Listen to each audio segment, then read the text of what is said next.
वाले हैं। देखें, अगर हम बात करते हैं एलिफेटिक एमीन की, यानी एलिफेटिक एमीन, और बात करें एरोमेटिक एमीन की, एरोमेटिक एमीन। एलिफेटिक का मतलब होता है आर, यानी एल्किल समूह होना चाहिए, यानी बेंजीन को छोड़ के। तो एल्किल समूह हो गया और हमारे पास एमीन हो गया RNH2। एरोमेटिक का मतलब हमारे पास हो गया बेंजीन और बाकी एमीन कौन हो गया NH2। इसका नाम क्या है एनिलीन, और इसको हम बोलते हैं एल्किल एमीन। अब बात ये आती है कि इन दोनों में से अधिक क्षारीय कौन सा होगा। तो मैंने जो कॉन्सेप्ट अभी तुम्हें बताया है, सेम कॉन्सेप्ट मैं यहाँ पे मेंशन कर रहा हूँ दोबारा, ताकि कोई दिक्कत ना आए। इस चीज का ध्यान रखना कि प्लस आई क्षार के समानुपाती होते हैं, माइनस आई क्षार के व्युत्क्रमानुपाती होते हैं। ऐसी प्लस आर क्षार के समानुपाती होते हैं और माइनस आर क्षार के व्युत्क्रमानुपाती होते हैं। अब ये चीज तो आपको याद ही करनी पड़ेगी कि प्लस आई में कौन आते हैं और माइनस आई में कौन आते हैं, ऐसे प्लस आर में कौन आते हैं और माइनस आर में कौन आते हैं। और हमने क्या लिखा था, के भी समानुपाती है किसके, क्षार के, और पी के भी उल्टा है किसके, क्षार के, यानी पी के भी उल्टा है किसके, के बी के। तो इन फॉर्मूले से हम जो क्षारीय गुण होगा उसको हम इजीली चेक कर सकते हैं। अब बात करते हैं पेपर में क्वेश्चन क्या आता है। तो क्वेश्चन तुम्हारे पास ये है कि एलिफेटिक एमीन या एरोमेटिक एमीन दोनों में से अधिक क्षारीय कौन सा होगा, या ये अधिक क्षारीय है ये कम क्षारीय है, ऐसा क्यों है। देखें, हमारे पास ये हो गया RNH2, ये हो गया बेंजीन के ऊपर NH2। अब एन पे लोन पेयर एक है, इसका मतलब दोनों के दोनों कैसे हैं, क्षारीय है। तो मैंने बोला था कि लोन पेयर बढ़ने चाहिए या आसानी से दिए जाने चाहिए। यहाँ देखें, यहाँ पे समूह कौन सा है, एल्किल समूह है, जैसे R की जगह मैंने क्या मान लिया, CH3 है या C2H5 है। यहाँ पे जो N के लोन पेयर है वो कहाँ है, रेजोनेंस में है। N के लोन पेयर अगर रेजोनेंस में जाएंगे तो सिंपल सी बात है कि ये अपने लोन पेयर को किसी को भी नहीं दे पाएगा। इसका मतलब है यहाँ पे लोन पेयर आसानी से नहीं दिए जाएंगे। यहाँ ध्यान रखना है कि जो लोन पेयर है वो किसी को देना चाहते हैं। इसका मतलब है यहाँ पे जो लोन पेयर है क्योंकि वो रेजोनेंस में जा रहे हैं, इसका मतलब ये इजीली किसी को डोनेट नहीं कर पाएगा। इसका मतलब इसका जो क्षारीय गुण होगा वो कैसा होगा, कम होगा। अब बात करते हैं इसकी, तो यहाँ पे रेजोनेंस के लिए डबल बॉन्ड नहीं है, इसका मतलब ये लोन पेयर आसानी से किसी को भी दे सकता है। इसका मतलब इसका क्षारीय गुण कैसा होगा, अधिक होगा। इसका मतलब है एलिफेटिक एमीन जो होते हैं वो एरोमेटिक एमीन से अधिक क्षारीय गुण प्रदर्शित करते हैं, या एल्किल एमीन जो है वो एनिलीन से अधिक क्षारीय होते हैं। तो यहां से हमें बात समझ में आती है कि क्षारीय गुण किसका अधिक होगा और किसका कम होगा। अब बात करते हैं कि बेंजीन पे अगर अलग अलग समूह को जोड़ दें तो क्षारीय गुण कम निकलेगा और किसका ज्यादा निकलेगा। उससे पहले ध्यान रखेंगे कि मान के चले मेरे पास ये बेंजीन है, बेंजीन पे कोई सा भी समूह लगा हुआ है यानी जी, सबको पता है ऑर्थो होता है, मेटा होता है और ये पैरा होता है। तो 11th क्लास में तुमने पढ़ा होगा कि आई और आर कहाँ कहाँ पे काम करते हैं। तो ध्यान रखना, ऑर्थो पर रेजोनेंस और आई दोनों काम करते हैं, मेटा पे सिर्फ और सिर्फ आई काम करता है, पैरा पे रेजोनेंस और आई दोनों काम करते हैं। तो इन तीनों को ध्यान रखना। अब बात करते हैं, ये हमारे पास हो गया एनिलीन।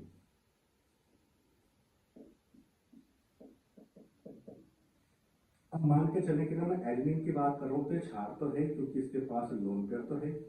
अब क्षार कौन होते हैं, यानी क्षार का जो कार्य होता है वो क्या होता है, H+ लेना।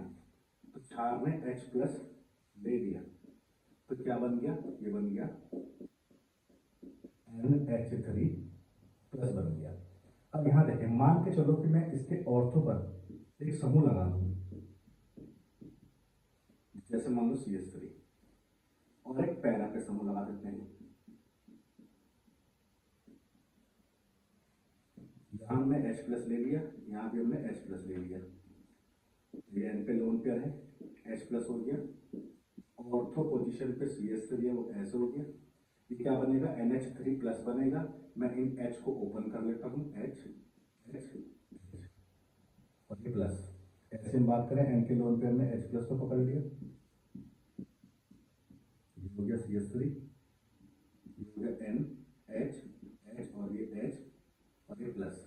अब जरा ध्यान से देखें तो ये NH3 प्लस और जो CH3 है पास पास है, मतलब एक बड़ा समूह ये है, एक बड़ा समूह ये है, तो इन दोनों के बीच में क्या है, त्रिआयामी बाधा है, त्रिआयामी बाधा या त्रिविमीय बाधा है। त्रिविमीय बाधा का मतलब है ये दोनों एक दूसरे पर टक्कर मारेंगे, जिसकी वजह से ऊर्जा बढ़ेगी और स्थायित्व घटेगा। इसका मतलब है ऑर्थो वाला जो है वो कम क्षारीय होता है, किसके कंपेयर में, पैरा के कंपेयर में। डिपेंड करता है कि ग्रुप कौन सा लगा हुआ है ऑर्थो या पैरा पर फिर भी ध्यान रखेंगे कि हम बात करते हैं क्षारीय गुण की, तो नॉर्मली जो पैरा वाले होते हैं वो ऑर्थो से अधिक क्षारीय होते हैं, इस चीज का ध्यान रखेंगे। ऑर्थो वाले कम क्षारीय क्यों होते हैं, क्योंकि जब H प्लस को लिया जाता है तो मैंने पढ़ाया था कि जो भी क्षार होता है उसके पास लोन पेयर होना चाहिए, आसानी से दिया जाना चाहिए, और H प्लस लेने के बाद वो जो पदार्थ बनेगा वो स्थायी होना चाहिए। यदि लोन पेयर मैं किसी को दे रहा हूँ, सपोज करें मैंने H प्लस को लोन पेयर दिया तो H प्लस मेरे पास आ गया, अब लोन पेयर देने के बाद अगर मैं स्थायी हूँ इसका मतलब मैं बढ़िया क्षार हूँ। तो सेम बात यहाँ चल रही है, जैसे ही H प्लस लेगा तो इस तरह का पदार्थ बनेगा, त्रिविमीय बाधा होने की वजह से ये जो पदार्थ बना है कैसा है, अस्थायी है। इसका मतलब H प्लस लेने का फायदा नहीं हुआ है, इसका मतलब इसका क्षारीय गुण कम होगा। तो ध्यान रखेंगे। अब क्वेश्चन शुरू करते हैं, अलग अलग ग्रुप लेते हैं और चेक करते हैं किसका क्षारीय गुण ज्यादा होगा, किसका क्षारीय गुण कम होगा। तो देखें, जैसे ये हमारे पास हो गया पहला एनिलीन, उसके बाद ऑर्थो पोजीशन पे CH3 को लगा देते हैं, इसके बाद मेटा पोजीशन पे CH3 और इसके बाद पहला पोजीशन पे CH3। इसको ऑप्शन दे देते हैं ABCD। अब क्वेश्चन ये है कि इन सभी को क्षारीय गुण के क्रम में लगाना है, क्षारीय गुण के क्रम में लगाना है, यानी किसका क्षारीय गुण ज्यादा होगा, किसका क्षारीय गुण कम होगा। तो देखें एनिलीन सब में कॉमन है, चारों में अंतर क्या है, CH3 का अंतर आ रहा है बस, यहाँ CH3 नहीं है। CH3 की बात करते हैं तो ये प्लस R में आता है या माइनस R में, तो मैंने लिखा है ऑर्थो पे R और I दोनों काम करते हैं, तो CH3 प्लस R और प्लस I दोनों में आता है। बात करते हैं मेटा की, तो मेटा पे सिर्फ I काम करता है, यानी मेटा पे I, तो ये CH3 जो ग्रुप है प्लस I में आता है। पैरा पे R और I दोनों काम करते हैं, यानी ये प्लस R और प्लस I दोनों होता है। अब ये तो याद करना पड़ेगा ना कि कौन सा ग्रुप प्लस I में आता है और प्लस R में आता है, ऐसे कौन सा ग्रुप माइनस I और माइनस R में आता है। अच्छा देखें, यहाँ प्लस है, यहाँ प्लस है, यहाँ प्लस है, तो प्लस वाले क्या होते हैं, क्षार के समानुपाती होते हैं। इसका मतलब तीनों का जो क्षारीय गुण है वो क्या होगा, इससे बढ़िया होगा। फिलहाल हमारे हिसाब से ऐसा होना चाहिए। बट देखें यहाँ दो, यानी यहाँ दो प्लस R और प्लस I, प्लस R और प्लस I, ये ऑर्थो वाला केस आ गया, ऑर्थो वाला केस आ गया। इसका मतलब यहाँ पे त्रिआयामी बाधा होगी, यदि त्रिविमीय बाधा होगी, बाधा होने की वजह से सबसे खराब हो जाएगा, यानी D सबसे लास्ट में आएगा। अब बचा कौन, ये तो हट गया, ये और ये बचा, इन सब में बढ़िया कौन होगा। देखें यहाँ एक प्लस आई है, यहाँ प्लस का कुछ नहीं है, यहाँ दो प्लस के हैं, तो जितना प्लस अधिक होगा उतना क्षारीय गुण कैसा होगा, ज्यादा होगा, तो सबसे बढ़िया कौन हुआ, डी। इसके बाद हम बात करें बच गया ये और ये, यहाँ एक प्लस है, यहाँ एक प्लस नहीं है, इसका मतलब ये बढ़िया होगा, यानी ऑप्शन नंबर सी। और इसके बाद क्या बच गया, ऑप्शन नंबर ए। तो आई होप ये समझ में आपको आया होगा, जितना प्लस आई और प्लस आर ज्यादा होगा उतना क्षारीय गुण अधिक होगा, इस चीज को ध्यान रखना, और जितना माइनस आई और माइनस आर अधिक होगा उतना क्षारीय गुण कम होगा। इसे सेकंड मान लेते हैं, हमें क्वेश्चन दिया हुआ है, सपोज करें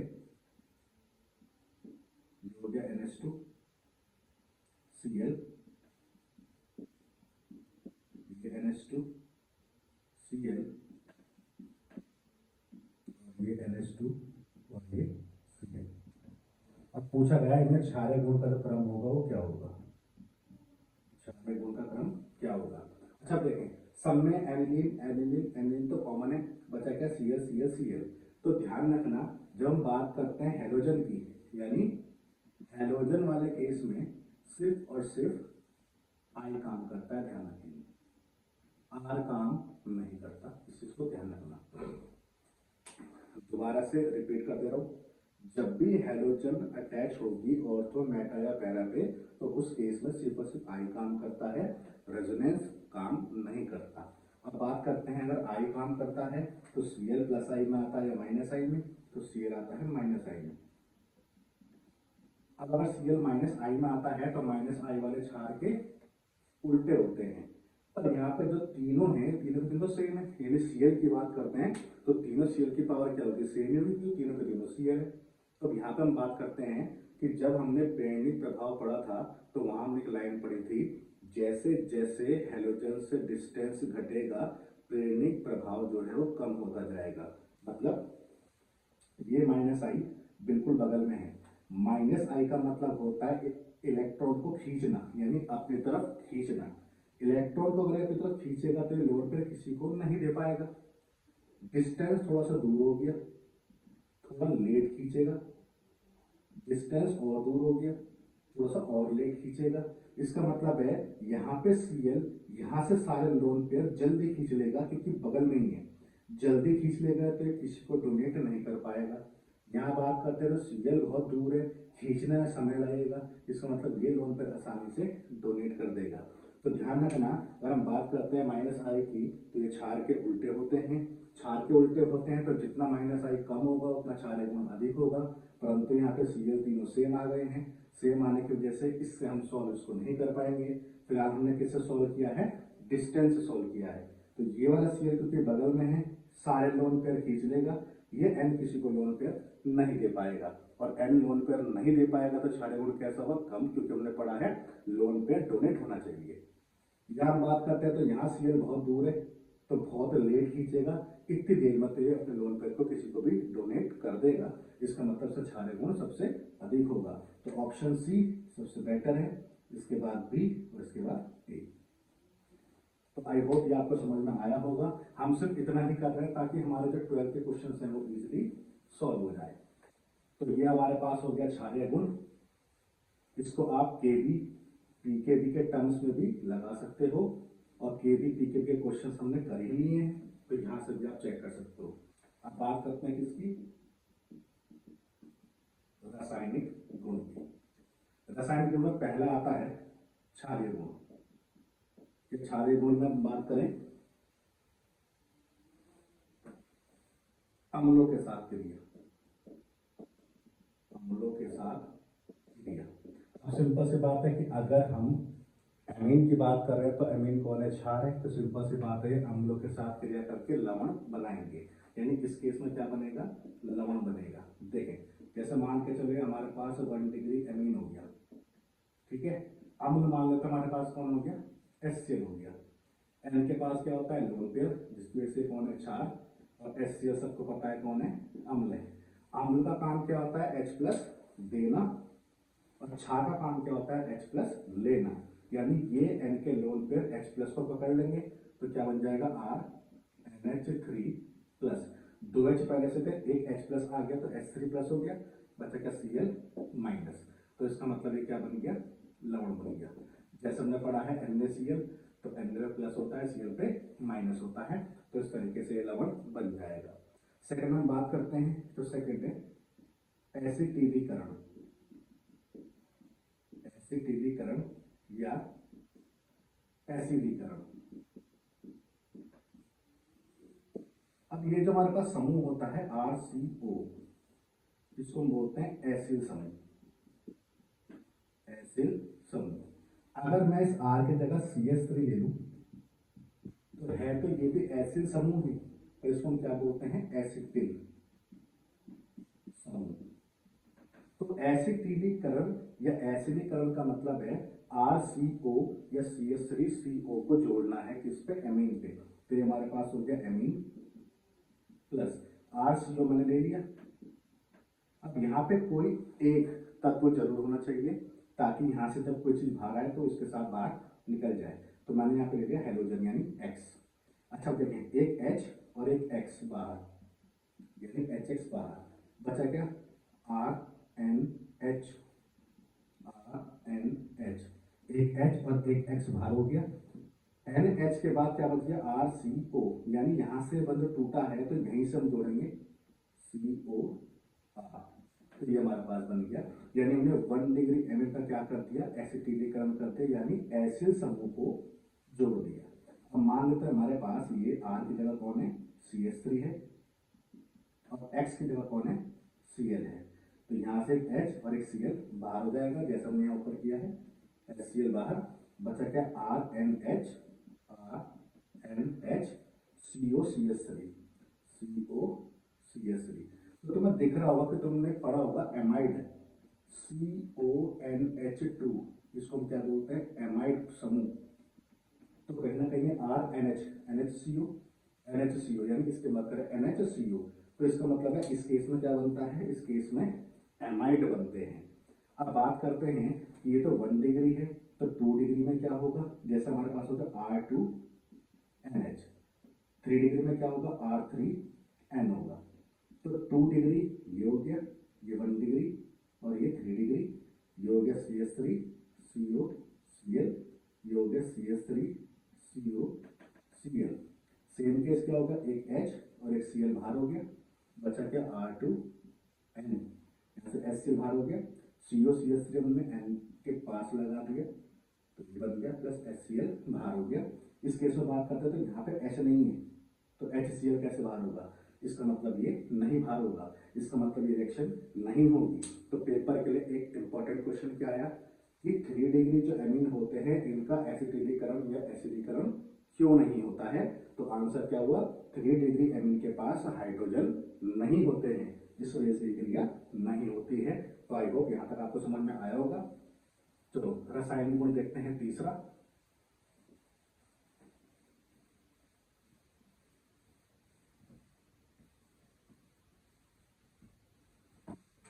तीसरा है एल्कीलीकरण।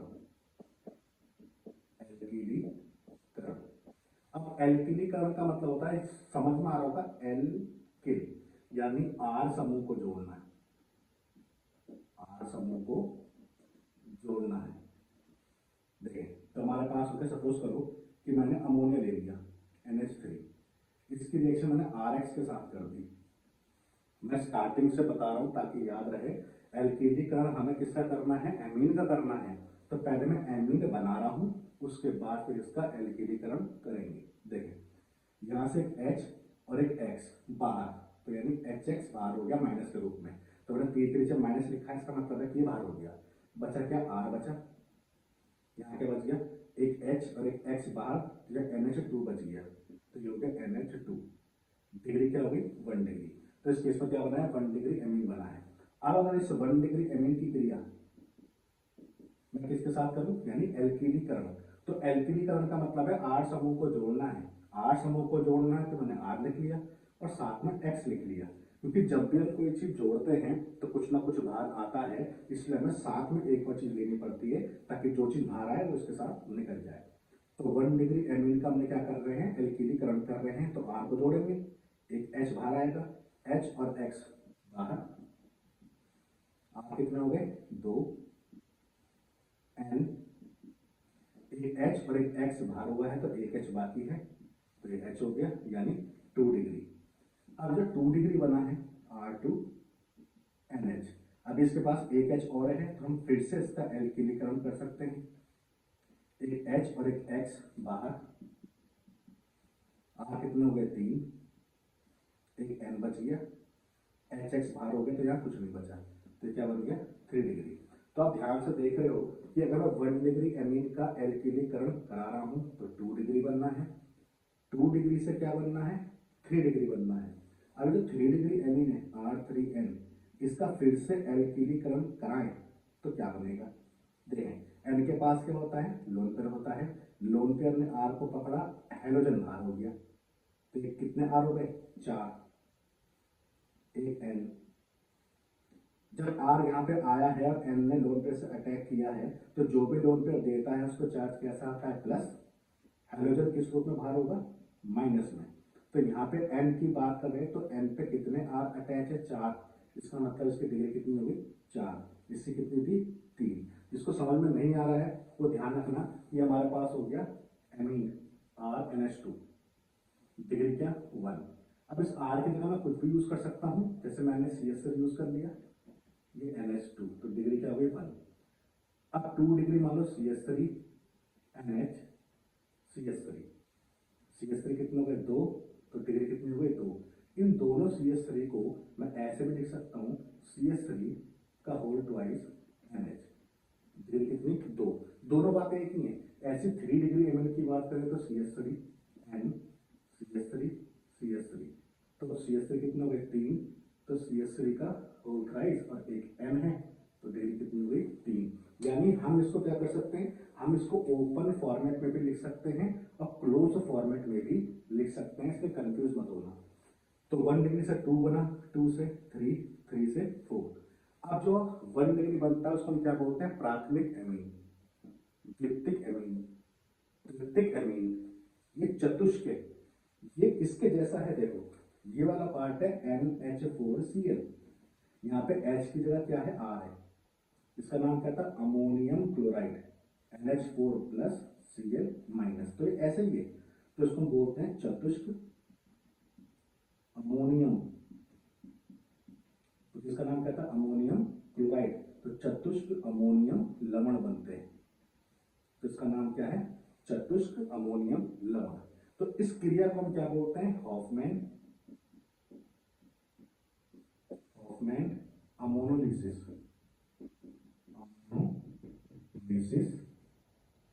अभिक्रिया।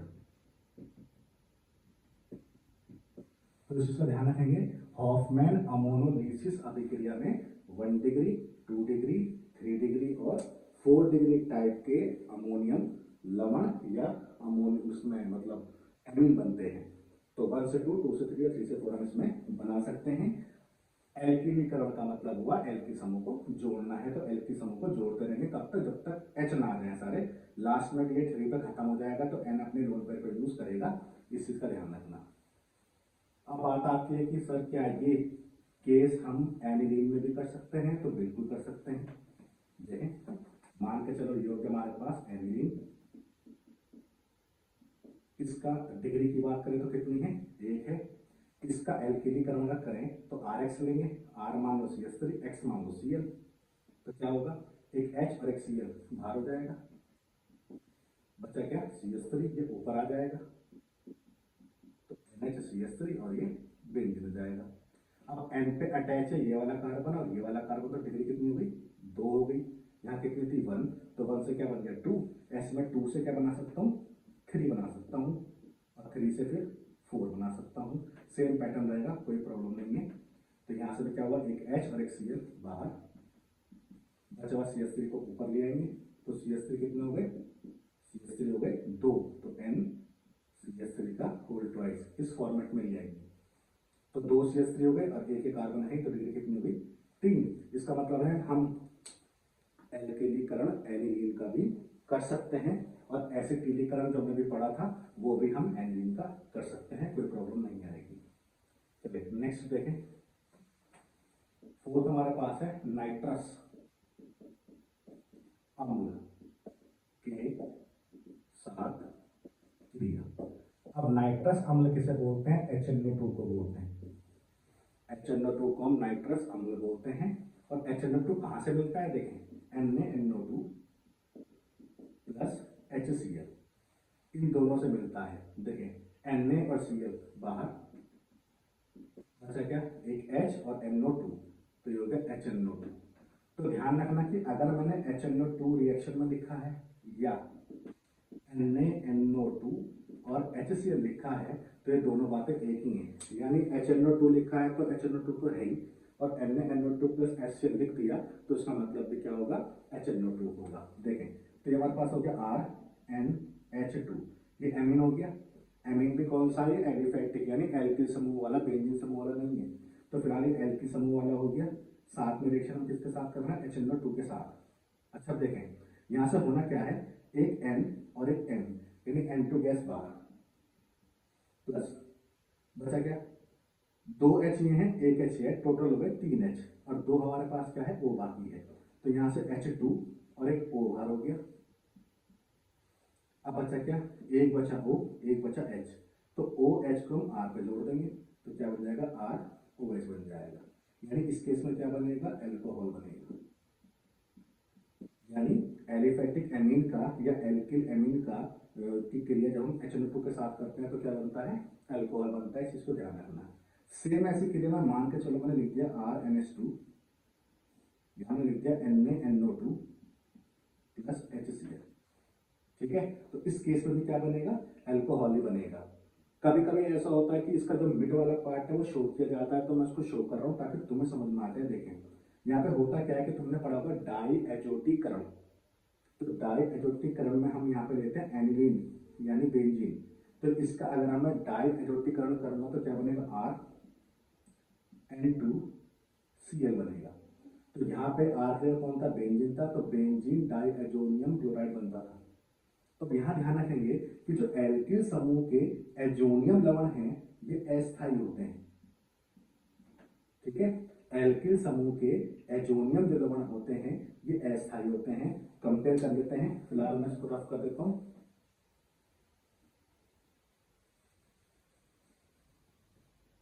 एक एक करके सारे पॉइंट समझ में आएंगे तो तुम जितने भी क्वेश्चंस हैं उनको इजीली सॉल्व कर पाओगे।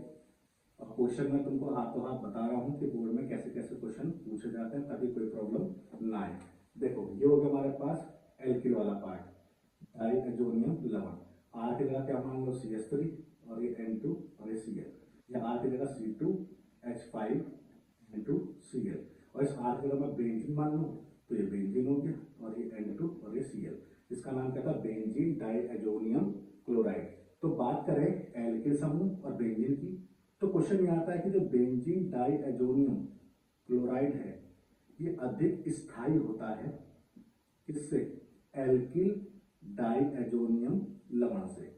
ऐसा क्यों, तो ये हम इसको यहां पढ़ रहे हैं। ऐसा इसलिए होता है कि जो एल्किल डाई एजोनियम के लवण हैं ये अस्थायी होने की वजह से पानी के साथ क्रिया करेंगे, तो N2 गैस यहां से बाहर, एक H और एक Cl बाहर, बचा क्या O और H, तो R पे आ जाता है तो क्या बन जाता है, एल्कोहल।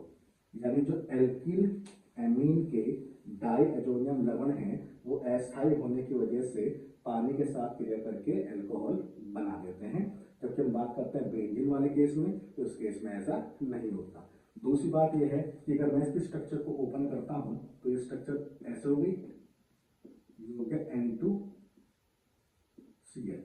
अब देखें यहां पर रेजोनेंस है, तो रेजोनेंस होने की वजह से भी जो एल्किन वाला केस है यानी बेंजीन वाला केस है ये स्थायी होता है, इसलिए एल्किल वाला स्थायी नहीं होता क्योंकि यहाँ पे रेजोनेंस नहीं होता।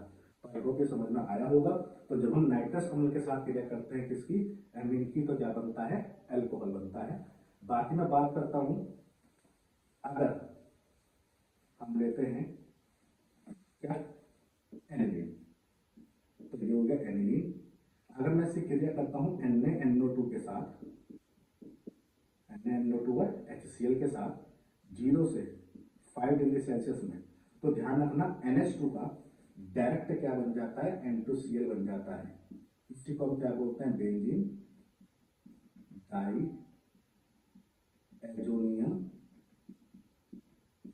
क्लोराइड। इस चीज को ध्यान रखेंगे कि जब हम एनिलीन की क्रिया किसके साथ करते हैं, NaNO2 और HCl के साथ करते हैं 0 से 5 डिग्री सेल्सियस में, ठीक है, तो क्या बनता है, बेंजीन डाई एजोनियम क्लोराइड बनता है। यहां मैं इसकी जगह ये भी लिख सकता हूं HNO2 0 से 5 डिग्री सेल्सियस, तो क्या बनेगा, बेंजीन डाई एजोनियम क्लोराइड ही बनेगा और यहां क्या आ जाएगा, एनिलीन आ जाएगा। तो इस चीज का ध्यान रखेंगे कि आपको करना क्या है, समझना क्या है। इस पूरे इक्वेशन के अंदर 0 से 5 डिग्री सेल्सियस आपको याद होना चाहिए। इस चीज को ध्यान रखना कि डाई एजोटीकरण इस अभिक्रिया को नाम दिया जाता है, तो डाई एजोटीकरण। तो डाई एजोटीकरण में क्या बनता है, बेंजीन डाई एजोनियम क्लोराइड बनता है। और इसका जो उपयोग है रिएक्शन का वो चैप्टर नंबर 6, 7, 8 एंड 9 सभी में यूज होता है। इस चीज को ध्यान रखेंगे कि ये बनता कैसे है। तो आई होप ये 4th वाली रिएक्शन आपको समझ में आई होगी। चलो अब नेक्स्ट देखते हैं। नेक्स्ट हमारे पास है वो है CS2 तथा HgCl2 के साथ क्रिया। अब ये क्या है? यह है कार्बन डाइसल्फाइड, इसका नाम है मर्क्यूरिक क्लोराइड। तो कार्बन डाइसल्फाइड की जो संरचना है वो ऐसे होती है, प्लस यौगिक HgCl2, रिएक्शन किसके साथ होगी? एमीन के साथ, तो यौगिक एमीन RNH2। अच्छा हमसे देखें क्या क्या चीजें होगी। यहां से हम बात करते हैं 2 Cl है, 2 H है, ये बाहर, यानी 2HCl बाहर। यहाँ पे क्या बच गया? R और N बच गया, ठीक है। 2H 2Cl बाहर हो गए हैं, ये बच गया और पूरा ये बच गया। HgS ये बाहर, मर्क्यूरिक सल्फाइड बचा क्या? C डबल बॉन्ड S, ये इसके साथ अटैच हो जाता है, इसका नाम है एल्किल आइसो थायोसाइनेट। और इसकी जो स्मेल होती है वो सरसों के तेल जैसी होती है, सरसों के तेल जैसी गंध होती है, ध्यान रखना। तो इसको हम बोलते हैं हॉफमैन मस्टर्ड ऑयल रिएक्शन। तो हॉफमैन तो साइंटिस्ट का नेम हो गया, मस्टर्ड ऑयल का मतलब हो गया सरसों का तेल, ठीक है। तो इस रिएक्शन में क्या बनता है? एल्किल आइसोथायोसाइनेट बनता है, जिसकी स्मेल कैसी होती है?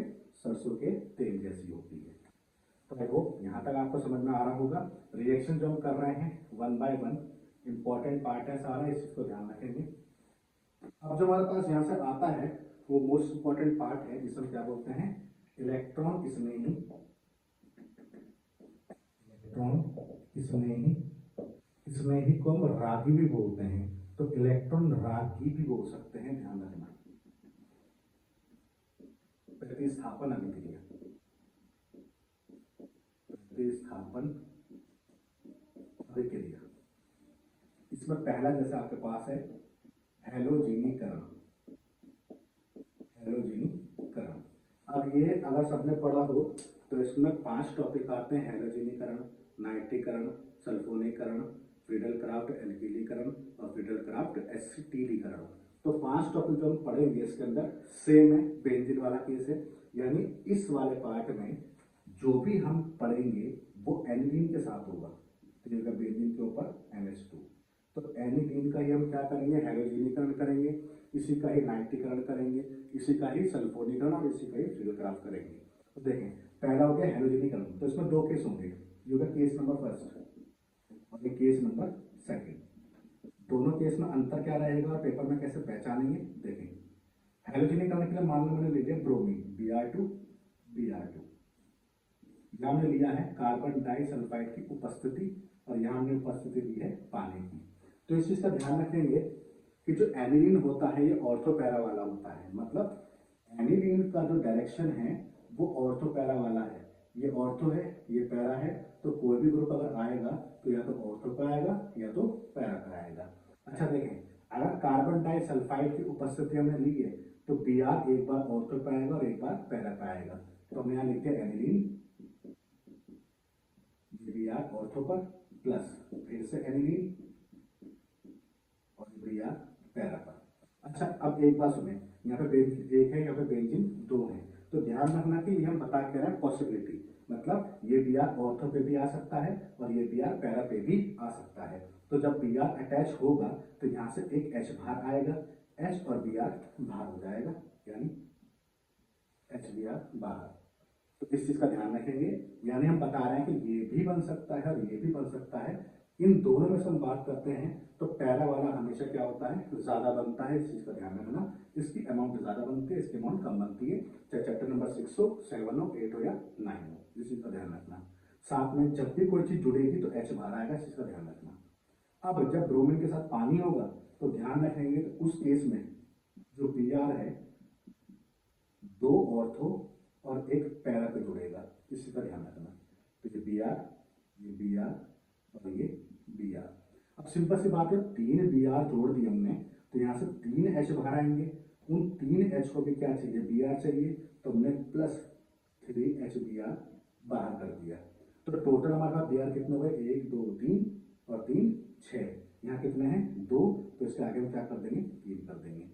बात करते हैं नेमिंग की, तो नेमिंग देखें, ये 1 नाइट्रोजन से अटैच, 2 3 4 5 और 6, 2 पे बी आर है, 4 पे है और 6 पे है, तो नाम क्या हो गया 2, 4, 6।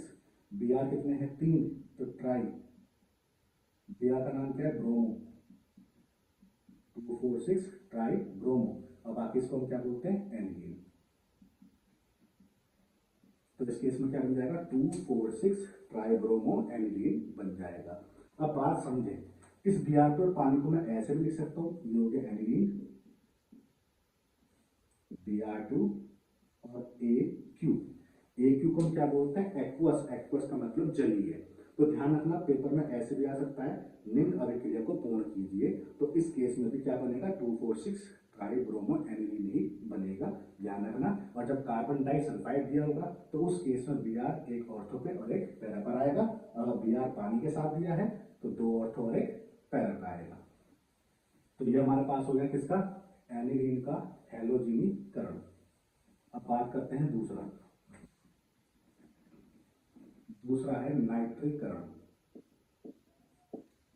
अब नाइट्रीकरण में क्या होगा देखें, ये हो गया एनिलीन, और एनिलीन की क्रिया किसके साथ करेंगे सांद्र HNO3 के साथ करेंगे, उपस्थिति लेंगे हम सांद्र H2SO4 की। अब जब सबने पढ़ा होगा तो नाइट्रीकरण का मतलब होता है NO2 को जोड़ना, हैलोजनीकरण का मतलब होता है हैलोजन को जोड़ना, यानी इस रिएक्शन के अंदर तुम्हें NO2 को जोड़ना है, कहाँ जोड़ना है ऑर्थो या पैरा पर। तो देखें यहाँ बात करें HNO3 की, तो HNO3 को मैं ऐसे लिख सकता हूँ HONO2 HNO3, तो NO2 को जोड़ूंगा तो H बाहर आएगा, H और OH के मिलने से पानी बन जाएगा। तो इसका मतलब है NO2 को हम एक बार तो जोड़ेंगे ऑर्थो पे, प्लस एक बार हम जोड़ेंगे पैरा पे, और पानी बाहर हो जाएगा। यहाँ पे एक दिक्कत ये है कि यहाँ पे मेटा भी बनेगा, इस चीज का ध्यान रखेंगे, इसलिए ये वाला केस इंपॉर्टेंट हो जाता है।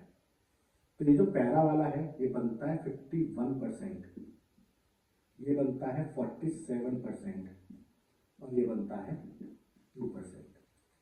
अब देखो ना क्वेश्चन क्या आता है उसमें, हमने पढ़ा कि एनिलीन का जो डायरेक्शन है वो ऑर्थो पैरा होता है, यानी आने वाले ग्रुप में आएगा या तो ऑर्थो पे आएगा या तो पैरा पे आएगा। तो यहाँ ऑर्थो पे आया पैरा पे आया, परंतु यहाँ पे मेटा पे क्यों आया, तो क्वेश्चन बोर्ड में यही आता है कि एनिलीन के नाइट्रीकरण में 47% मेटा उत्पाद क्यों बनता है, और यही हमें चेक करना है कि आखिरकार ऑर्थो पैरा के अलावा मेटा क्यों बना। देखिए हम बात करते हैं एनिलीन, तो ये हो गया HNO3 का नाम क्या है नाइट्रिक अम्ल, तो HNO3 जब टूटेगा तो क्या बनेगा H प्लस और NO3 माइनस, यानी नाइट्रिक अम्ल की बात करें तो अम्ल कौन होते हैं जो H प्लस देते हैं, तो ये H प्लस हो गया, N के पास लोन पेयर होते हैं, तो ये कौन हो गया क्षार हो गया, और क्षार का काम क्या होता है H प्लस लेना, तो क्या बन जाएगा बेंजीन के ऊपर NH3 प्लस बन जाएगा।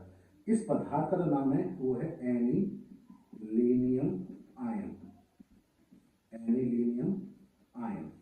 तो एनिलीनियम आयन जो बना है इसमें कौन है NH3 प्लस है, तो ये जो NH3 प्लस है ये आता है माइनस आर में, माइनस आर का मतलब इलेक्ट्रॉन लेने वाले ग्रुप, यानी माइनस आर वाले कौन होते हैं मेटा डायरेक्टिंग ग्रुप होते हैं, यानी आने वाला ग्रुप कहाँ आएगा मेटा पर आएगा। इस वजह से इस केस में 47% मेटा उत्पाद बनते हैं, इस चीज को ध्यान रखना। तो आई होप ये आपको समझ में आया होगा कि मेटा उत्पाद क्यों बनता है, एनिलीनियम आयन बनने की वजह से ही क्या बनता है मेटा उत्पाद बनता है। NH3 प्लस की बात करें तो माइनस आर में आता है, और माइनस आर वाले कौन होते हैं मेटा होते हैं। तो अब इसके बाद बढ़ते हैं 3 पे, तो 3 जो आपके पास है वो है सल्फोनीकरण। सल्फोनीकरण, सल्फोनीकरण का मतलब होता है कि तुम्हें SO3H यानी सल्फोनिक अम्ल को जोड़ना है।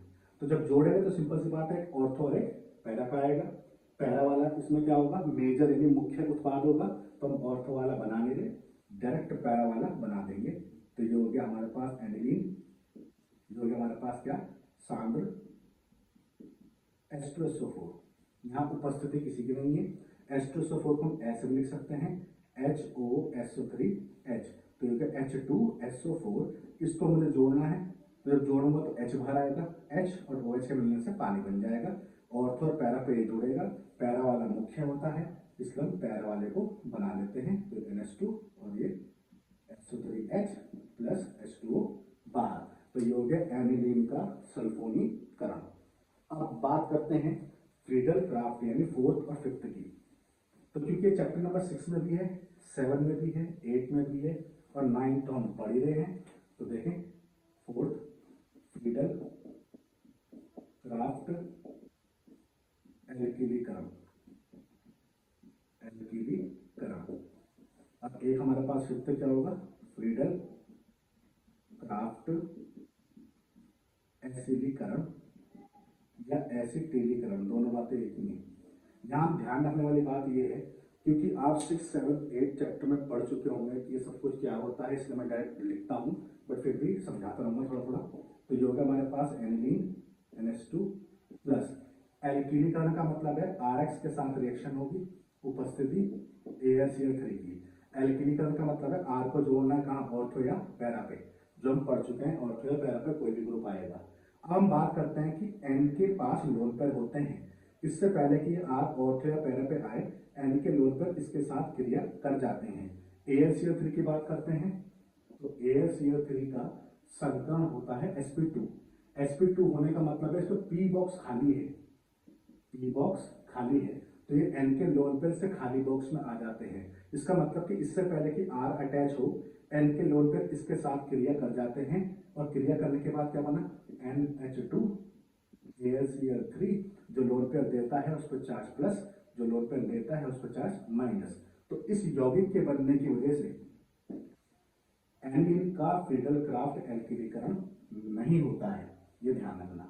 तो इसका मतलब हम बात करते हैं फ्रीडल क्राफ्ट एसिटिलीकरण की, तो ये हो गया एनिलीन, क्या लेंगे, RCOCl लेंगे, उपस्थिति AlCl3 की। अभी हमने पढ़ा एसिडीकरण या एसिटिलीकरण का मतलब होता है RCO को जोड़ना, तो ये भी ऑर्थो या पैरा पे आएगा।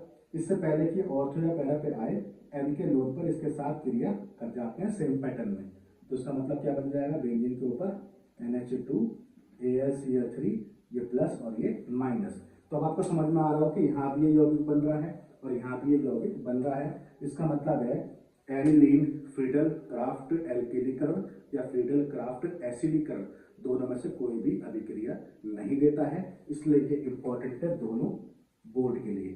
तो बोर्ड में डायरेक्ट क्वेश्चन आता है एनिलीन फ्रीडल क्राफ्ट अभिक्रिया क्यों नहीं देता, तो ध्यान रखना फ्रीडल क्राफ्ट दोनों ही आ गए, एल्किलीकरण या एसिडीकरण दोनों बातें एक ही में आ जाएंगी, फ्रीडल क्राफ्ट। तो एनिलीन फ्रीडल क्राफ्ट अभिक्रिया नहीं देता है, क्यों नहीं देता, इस यौगिक के बनने की वजह से नहीं देता है।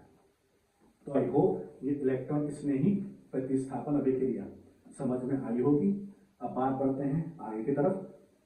तो आगे हमारे पास क्या क्या बाकी है, तो आगे हमारे पास बाकी ये है कि जो हमने डाई एजोनियम अभी पढ़ा था लवण, उसकी रिएक्शन हमको पढ़नी है। देखें, तो सबसे पहले रिएक्शन का नाम हो गया डाई एजोटीकरण।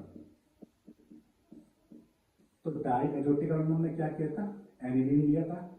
इस एनिलीन की क्रिया हमने किसके साथ की थी, NaNO2 और HCl के साथ की थी 0 से 5 डिग्री सेल्सियस पर। तो क्या बना था, बेंजीन डाईएजोनियम क्लोराइड बना था। इसको हम क्या बोलते हैं, डाई एजोटीकरण अभिक्रिया बोलते हैं। इंपॉर्टेंट है, ध्यान रखेंगे। अब बात करते हैं कि इसकी क्या क्या रिएक्शन है जो हमें याद करनी है। तो मैंने यहाँ पे लिख दिया बेंजीन डाईएजोनियम क्लोराइड, और इसके रिएक्शन में एक साथ ही कर रहा हूं ताकि आपको पूरा एकदम से याद हो जाए। देखें, सबसे पहले इस बेंजीन डाईएजोनियम क्लोराइड की क्रिया हम H3PO2 के साथ कर रहे हैं। इस H3PO2 का काम होता है हाइड्रोजन देने का। तो देखें, यहां से H और एक Cl बाहर प्लस, N2 गैस बाहर प्लस। अब मैंने बोला इसका काम क्या होता है, H देने का, तो एक H और एक Cl तो बाहर आ गया। H3PO2 को ऐसे भी लिख सकते हैं H2, इसका मतलब इसके बगल में H2 होता है, हम शो करें या ना करें। कभी कभी बुक में यहाँ पे लिखा होता है H3PO2, कॉमा H2O। तो ध्यान रखना H2O का यूज नहीं कर रहे, H2 का यूज कर रहे हैं। एक H और एक Cl बाहर, अब एक H बाकी है, N2 गैस बाहर, बचा हुआ H बेंजीन का आ जाएगा। तो इस केस में बेंजीन बन जाएगा। ये H2 लिखा हो या ना लिखा हो इससे कोई मतलब नहीं है, ये लिखा होना चाहिए, इस चीज को ध्यान रखना। यानी H3PO2 के साथ क्या बनता है, बेंजीन बनता है। दूसरी हम बात करें पानी, पानी यानी H2O, तो H2O को मैं ऐसे लिख सकता हूं, तो एक H और एक Cl बाहर प्लस N2 गैस बाहर प्लस बचा क्या OH, OH बेंजीन पर आ जाएगा। तो इस केस में क्या बन जाएगा, फिनॉल बन जाएगा। तीसरी बात करें जैसे KCl, तो K और Cl बाहर प्लस N2 गैस बाहर प्लस बचा क्या Cl, तो Cl बेंजीन पर आ जाएगा। तो ये क्या बन जाएगा, साइनो बेंजीन बन जाएगा। ऐसे बात करें HbF4 की, इसका नाम क्या था, फ्लोरोबोरिक अम्ल, और रिएक्शन का नाम क्या है, बोल्ट शीमैन अभिक्रिया। इसका नाम क्या था, बोल्ट शीमैन अभिक्रिया। और ये कहाँ आती है, ये हेलो एल्केन और हेलो एरिन चैप्टर में हमने पढ़ी थी। तो क्या क्या होगा, एक H और एक Cl बाहर प्लस N2 गैस बाहर प्लस बचा क्या BF4, BF4 में से BF3 बाहर, बचा क्या एक F कहाँ जाएगा, बेंजीन पे। यानी बॉल शीमैन अभिक्रिया में क्या बनता था, फ्लोरोबेंजीन बनता था। इसके अलावा हम क्या यूज कर सकते हैं, HbF4। अब नेक्स्ट मान लो हमारे पास है CuCl और HCl। याद आ रहा हो तो हमने पढ़ा था सैंडमेयर अभिक्रिया, सैंडमेयर अभिक्रिया। और तुमने पढ़ा था सैंडमेयर अभिक्रिया में क्या बनता है, हेलोबेंजीन बनता है। यानी एक H और एक Cl बाहर, N2 गैस बाहर, बचा हुआ Cl बेंजीन पे, तो क्या बन गया, क्लोरोबेंजीन बन गया। ऐसे तुमने पढ़ा था गाटरमान अभिक्रिया, गाटरमान अभिक्रिया। तो गाटरमान अभिक्रिया और सैंडमेयर अभिक्रिया दोनों एक जैसी थी। दोनों में अंतर क्या था, यहाँ पे कॉपर का लवण लेते थे और यहाँ पे सिर्फ कॉपर का पाउडर लेंगे, बाकी रिएक्शन सेम रहेगी। यानी H और Cl बाहर, इसको हम शो नहीं करते, N2 गैस बाहर हो गई, बचा क्या Cl जो कि कहाँ जाएगा, बेंजीन पे। तो यहाँ पे क्या बन जाएगा, क्लोरो बेंजीन बन जाएगा। इसके अलावा हम इसकी रिएक्शन कर सकते हैं K I के साथ, तो K और Cl बाहर प्लस यहाँ से N2 गैस बाहर प्लस बचा क्या I, तो I कहाँ जाएगा, बेंजीन के ऊपर। तो ये क्या बन जाएगा, आइडो बेंजीन बन जाएगा। तो आई होप यहाँ तक आपको समझ में आया होगा कि बेंजीन डाइएजोनियम क्लोराइड की इन सब के साथ क्रिया करेंगे तो क्या क्या बनेगा। तो इसको आप राइट डाउन कर सकते हो, स्क्रीनशॉट ले लो। एक तो अभिक्रिया की और है, वो कर लेते हैं, देखें। अब एक तो अभिक्रिया कौन कौन सी है, तो हमारे पास हो गया बेंजीन डाइएजोनियम क्लोराइड। इसकी अभिक्रिया अब हम कर रहे हैं फिलहाल पहला जो हमारे पास है, एक है हमारे पास फिनॉल, तो ये फिनॉल हो गया। और एक हमारे पास कौन है, एक हमारे पास है एनिलीन, यानी बेंजीन, और ये NH2। तो इसमें तुमने पढ़ा होगा युग्मन अभिक्रिया के नाम से, यानी दोनों के दोनों को हम क्या बोलते हैं, युग्मन अभिक्रिया बोलते हैं। और ये इंपॉर्टेंट है, ध्यान रखना। युग्मन अभिक्रिया में क्या बनता है, रंजक, रंजक यानी डाई बनती है, यानी कलर बनता है, ठीक है। तो ये रंजक किसमें बनता है, युग्मन अभिक्रिया में बनता है। इस फिनॉल के पहला पोजीशन पे H है, और ये जो एनिलीन है इसके पहला पोजीशन पे H है। तो देखें यहाँ से H और Cl बाहर हो गया, बचा क्या, बचा बेंजीन, और ये N2 बाकी है। तो N2 को मैं ऐसे लिख सकता हूँ N डबल बॉन्ड N, और इस N2 को जोड़ देंगे पैरा पे, यानी यहाँ, क्योंकि यहाँ से H और Cl बाहर हुआ है, तो ये पैरा पे हमने जोड़ दिया, बाकी क्या हो गया OH।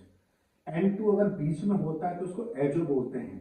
तो इसमें जो रंजक बनते हैं कौन से बनते हैं, एजो रंजक बनते हैं, इसका ध्यान रखना। यानी युग्मन अभिक्रिया में एजो रंजक बोलते हैं, और एजो का मतलब होता है जब N2 का हो बीच में। अब बचा ये, यहाँ से भी H और Cl बाहर प्लस, अब ये N2 को डायरेक्टली हम पैरा पे जोड़ देंगे जैसे हमने ऊपर ऐड किया है। ये हो गया benzene, N double bond N, ये हो गया बेंजीन, और ये हो गया NH2। तो यहाँ पे भी सेम केस हुआ जैसे हमने ऊपर किया है। अब बात करते हैं युग्मन अभिक्रिया में कौन सा कलर बनेगा, तो कलर को याद रखेंगे यो से। यो में वाई का मतलब है येलो और ओ का मतलब है ऑरेंज। तो येलो और ऑरेंज कैसे पहचानेंगे, देखें ये जो ओ है ये ओ कहाँ आ रहा है, यहाँ आ रहा है, यानी ऑरेंज, यानी इस केस में कौन सी बनेगी, ऑरेंज डाई बनेगी। डाई यानी कलर यानी रंजक, तो इसमें ऑरेंज बनेगा। और इसकी बात करते हैं तो इसमें क्या बच गया, वाई, वाई का मतलब इस केस में येलो बनेगा। तो इस चीज का ध्यान रखना। तो बच्चों अब जो हमारे पास लास्ट रह गया है वो क्या है, वो है एमीन का परीक्षण। एमीन का परीक्षण, तो इसमें हमें दो पढ़ना है एमीन के परीक्षण में। पहला हमारे पास है कार्बिल एमीन अभिक्रिया। कार्बिल एमीन अभिक्रिया इंपॉर्टेंट है, ध्यान रखेंगे। और कार्बिल एमीन अभिक्रिया कौन देगा, 1 डिग्री एमीन देंगे, ध्यान रखेंगे। 1 डिग्री एमीन में चाहे मैं एलिफेटिक यानी एल्किल एमीन लूं या एनिलीन लूं, दोनों बातें एक ही हैं, दोनों में से हम कुछ भी यूज कर सकते हैं। तो ये 1 डिग्री एमीन ही देते हैं, इसका ध्यान रखेंगे, ना तो 2 डिग्री वाले देंगे और ना ही 3 डिग्री वाले देंगे। तो कार्बिल एमीन अभिक्रिया जो होती है इसमें क्या आपको लेना है, एक तो लेना है एनिलीन प्लस, अगर आपने पढ़ा होगा रायमर टीमन अभिक्रिया, तो रायमर टीमन अभिक्रिया में जो अभिकारक हम लेते हैं सेम वही है, मतलब याद करने का तरीका। बस यहाँ पे कौन था, फिनॉल था, तो हमने फिनॉल का क्या ले लिया, एनलीन। बाकी रायमर टीमन में क्लोरोफॉर्म था, CaCl3 और KOH था, बाकी दोनों चीजें सेम रहेगी। अब देखें होना क्या है, K और Cl यहाँ से बाहर होगा, K एक है Cl 3 है, तो हमने यहाँ क्या कर दिया, 3 कर दिया, तो 3K और 3Cl तो बाहर हो गया, यानी 3KCl प्लस। अब बचा क्या, 3 हमारे पास O है, H की बात करें 3H और एक 4H और 2 6H, तो 6H हैं और 3 O हैं, तो क्या बन जाएगा 3H2O, तो 6H हो गए और 3 O हो गए। अब बचा क्या, बचा है बेंजीन के ऊपर N, तो ये हो गया बेंजीन के ऊपर N, और क्या बच गया, ये कार्बन बच गया, तो ये कार्बन लिख लिया, तो इसका नाम क्या है फेनिल। फेनिल NC को हम क्या बोलते हैं, आइसो साइनाइड, तो बन गया फेनिल आइसो साइनाइड। इसकी जो गंध होती है वो कैसी होती है, गंध युक्त होती है। गंध युक्त का मतलब है बैड स्मेलिंग होती है, तो ये बैड स्मेलिंग कंपाउंड बनता है, इसे हम क्या बोलते हैं, फेनिल आइसो साइनाइड बोलते हैं। और इस अभिक्रिया को हम क्या बोलते हैं, कार्बिल एमीन अभिक्रिया बोलते हैं। डेफिनेशन की बात करें तो जब एनिलीन की क्रिया किसके साथ करते हैं, क्लोरोफॉर्म और KOH के साथ करते हैं, तो क्या बनता है, फेनिल आइसो साइनाइड बनता है। जिसकी जो गंध होती है वो कैसी होती है, बैड होती है, और इसको हम क्या बोलते हैं, कार्बिल एमीन अभिक्रिया। दूसरा हमारे पास होता है, पहले मैं इसको रफ कर देता हूं ताकि प्रॉपर आ सके। इसके बाद हमारे पास होता है हिंसबर्ग, हिंसबर्ग अभिक्रिया, तो ये भी परीक्षण है, ध्यान रखेंगे। हिंसबर्ग, तो हिंसबर्ग अभिक्रिया में क्या होगा, देखें हिंसबर्ग अभिक्रिया में सबसे पहले है अभिकर्मक कौन लेंगे, यानी किसके साथ रिएक्शन होगी। तो अभिकर्मक होता है बेंजीन के ऊपर SO2Cl, इसका नाम है बेंजीन। SO2 को बोलते हैं सल्फोनिल और Cl को क्या बोलते हैं, क्लोराइड। तो ये हो गया बेंजीन सल्फोनिल क्लोराइड। तो इसकी क्रिया हम करेंगे किसके साथ, 1 डिग्री 2 डिग्री और 3 डिग्री एमीन के साथ। देखें तो पहले हमारे पास हो गया 1 degree amine RNH2 1 degree plus हमने ले लिया अभिकर्मक बेंजीन सल्फोनिल क्लोराइड, तो मैंने इसको ऐसे लिख दिया ताकि तुम्हें समझ में आ जाए। तो एक H और एक Cl, यहाँ से बाहर हो गया HCl, बाकी बचा हुआ जोड़ देंगे RN, कितने H बच गए, एक, तो RNH, बाकी क्या बच गया SO2 और ये बेंजीन बच गया। अब यहां से ही तुम्हें समझना है कि आगे क्या होगा। देखें RNHSO2 और ये जो बेंजीन बना है इस पदार्थ की क्रिया हम करेंगे किसके साथ, KOH के साथ। तो यहीं से तुम्हें ध्यान रखना है कि कैसे हम अंतर करेंगे 1 डिग्री 2 और 3 डिग्री एमीन्स में। देखें N के पास हाइड्रोजन है, सबको पता है H पे प्लस होता है, N पे माइनस होगा, इसका मतलब यहाँ पे जो H है वो प्लस के रूप में बाहर निकल सकता है। तो ये जो KOH है ये कौन है, क्षार है, K प्लस और OH माइनस। इस OH माइनस में H प्लस को ले लिया तो क्या बन गया H2O, तो हमने यहाँ से H2O बाहर कर दिया, बचा क्या RNSO2 और ये बेंजीन, ठीक है। K जो बचा हुआ है वो यहाँ आ जाएगा, तो ये हो गया K। अब K पे 4 सबको पता है, प्लस का 1 होता है, तो इस पर प्लस का 1 होगा तो इस पर माइनस का 1 होगा, यानी क्या बना है, लवण बना है। अब एक चीज का तो तुम्हें ध्यान रखना हो क्या है, अगर इस N के पास H है तो वो KOH में घुलेगा, बस यही तुम्हें याद करना है। N के पास H है तो KOH विलयन में ये घुल जाएगा, और N के पास H नहीं है तो ये नहीं घुलेगा। तो 1 डिग्री एमीन जो होते हैं वो KOH में घुलते हैं, यानी कैसे हैं, घुलनशील। ऐसे बात करते हैं 2 डिग्री एमीन की, तो RNH और ये R हो गया प्लस Cl SO2 और ये बेंजीन, क्या हुआ, एक H और एक Cl बाहर हो गया, इसको हमने इसके साथ जोड़ दिया RN, एक R और है तो मैंने इसको नीचे लिख लिया, बाकी हमारे पास SO2 और ये बेंजीन हो गया। अब देखें इसकी क्रिया हम किसके साथ करेंगे, KOH के साथ करेंगे, जैसे हमने यहाँ किया है। अब इस N के पास एक भी H नहीं है, इसका मतलब ये इसके साथ कोई क्रिया नहीं कर पाएगा, यानी ये इसमें घुलनशील नहीं होगा, तो हमने लिख दिया अघुलनशील, यानी इसमें नहीं घुलेगा। बात करते हैं किसकी, 3 डिग्री एमीन की, तो RNR और ये R प्लस Cl SO2 और ये बेंजीन। अब जरा ध्यान से देखें तो HCl समूहधार हुआ, यहाँ पे H ही नहीं है, यानी 3 डिग्री वाले में हाइड्रोजन नहीं है, तो इस केस में तो रिएक्शन ही नहीं होनी। तो इसका मतलब है तीनों टाइप के एमीन में अंतर हो गया, यानी तीनों टाइप के एमीन में परीक्षण हो गया। तो हिंसबर्ग अभिकर्मक जो हम लेते हैं वो कौन सा होता है, बेंजीन सल्फोनिल क्लोराइड। 1 डिग्री वाले जो एमीन होते हैं उनमें जो पदार्थ बनता है वो KOH विलयन में घुलनशील होता है, 2 डिग्री वाले में अघुलनशील होगा KOH के अंदर, और 3 डिग्री वाला अभिक्रिया करता ही नहीं है। तो आई होप ये पूरा लेक्चर आपको समझ में आया होगा। एमीन जो चैप्टर है वो खत्म हो चुका है, और जो इंपॉर्टेंट पार्ट थे वो मैं आपको बता चुका हूँ। क्या क्या बताया मैंने, कि जो हिंसबर्ग अभिक्रिया है और जो कार्बिल एमीन अभिक्रिया है दोनों ही इंपॉर्टेंट है, इसका ध्यान रखना, पेपर में काफी बार पूछी जाती है कार्बिल एमीन अभिक्रिया किसे कहते हैं और हिंसबर्ग अभिक्रिया किसे कहते हैं। बाकी जो हमने डाई अजोतीकरण पढ़ा है वो भी आपको अच्छे से याद करना है, और बाकी जो हमारे पास क्षारीय गुण था और जो बनाने की विधि है, तो जो जो आपको लगता है कि हमें बोर्ड मारने के चांसेस है, जो जो मैंने आपको बताए हैं, तो इसलिए आपको इन सभी बातों का ध्यान रखना है। तो आई होप ये वीडियो आपको समझ में आई होगी। तो इस टाइप की वीडियो देखने के लिए हमारे चैनल को देखते